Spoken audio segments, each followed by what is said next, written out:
guys, welcome back once again, and for today's showcase we will be covering the Modok early pool 3 discard deck. Now of course this is a deck I should have showcased a while back, but if you've noticed I've been busy with a lot of IRL stuff. Now moving on to the deck breakdown. The deck mainly prioritizes on using cards that will give you some sort of guarantees on your discards, like Lady Sif and Collen Vulture.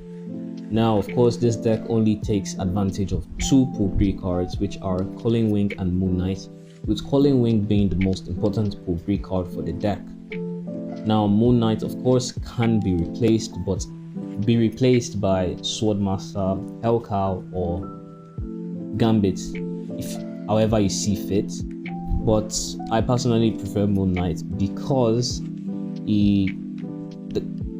it can really be helpful for some sort of disruption against what your opponent plans on playing at turn 4, 5 or 6, which is why I personally value Moon Knight higher. Now you also have cards like Blade, which is a card that is not so specific.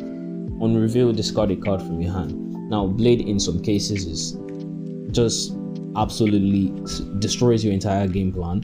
So if you'd like to replace Blade, you can replace Blade with Quinjet or with Sunspot.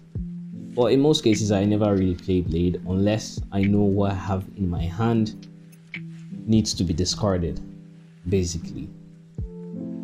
Now you also have 4 key cards for the deck, which are Morbius, Collector, Moon Girl and Modok. These 4 key cards are what your entire game plan revolves around. Now of course goes Morbius or Collector turn 2, Morbius or Collector turn 3. Your turn 4 is dependent on what you have in your hand. If I have Swarm in my hand, I'm definitely playing Moon Girl turn 4. But if I do not have Swarm in my hand, I play Cosmo, or I play Moon Knight, or I play Lady Sif, or I play Blade. Whatever I have in my hand, it will depend, or sometimes I skip the entire turn 4. That's why I said earlier that Sunspot might actually be much better for the deck rather than Blade. Now of course your turn 5, if you skip turn 4, has to be Moon Girl, regardless of if you do not get Swarm in your hand. If you do, that's an added advantage. Then your turn 6 is Modok. Now in most cases I play Modok turn 6 rather than Modok turn 5. This is because of the kind of surprise factor. It's not really like a surprise factor, but in most cases it is, because your opponent sees you've only played about 3 or 4 cards across the entire board, which by that time you will never have priority going into turn 6. So of course you need to watch out for cards like Aero, which could mess up your entire game plan. Now let's talk about Cosmo for a bit. Cosmo is great and also terrible for the deck. Now I played Cosmo on a as need basis. Cosmo is only really being played depending on what my opponent is playing. If I have just a bit of a feeling that my opponent is running a Enchantress or Shang-Chi, I'm definitely playing Cosmo down at turn 4 or at turn 5 with Morbius. Cosmo in Morbius's location. Now of course Cosmo can really mess us up depending on what locations you have if you play Cosmo. That's why Cosmo is only being played on a as need basis.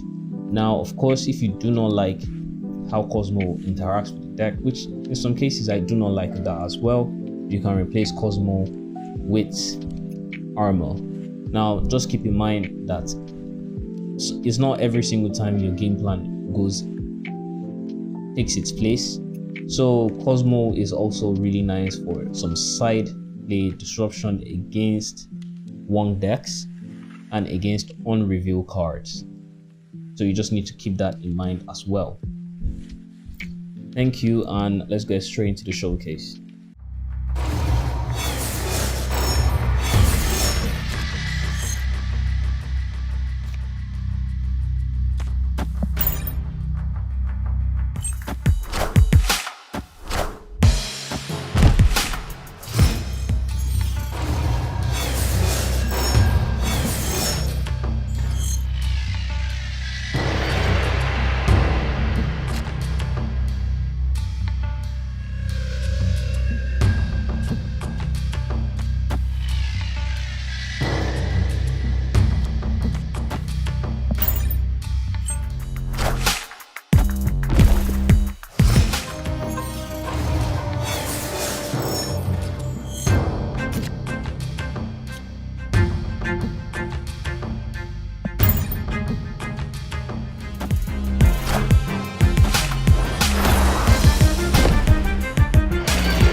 systems go.